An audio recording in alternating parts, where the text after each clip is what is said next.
तुम डर गई थी ना? इतनी बड़ी बात भी नहीं थी। इसका क्या मतलब?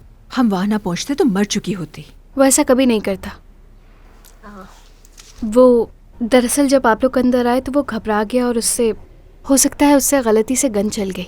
मैं उसे अच्छी तरह जानती हूँ। उसके हाथ में गन थी और वो तो तुम्हें पसंद करता था ना? बस करें।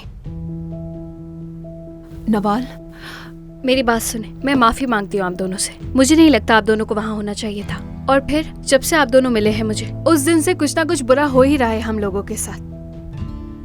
मुझे नहीं मालूम, शायद ये एक इशारा है हमारे लिए कि हम एक फैमिली नहीं बन सकते। ऐसा क्यों बोल रही हो?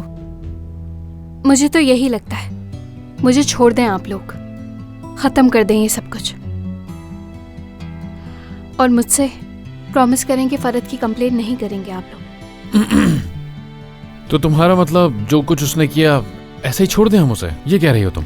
मुराद चुप हो जाओ प्लीज। अच्छा ठीक है, वो बात ये। कुछ नहीं सुनना मुझे। नवाल बैठो बेटा, 1 मिनट मेरी बात सुन लो प्लीज।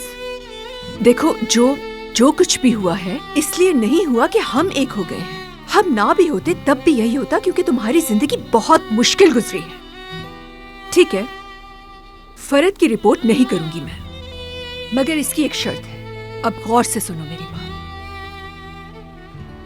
तुम उस लड़के से कभी नहीं मिलोगी। क्या? बिल्कुल। दूसरी बात ये, तुम मेरे और मुराद के साथ रहोगी। क्या? बस कुछ वक्त के लिए। यही चाहती थी ना तुम नवाल?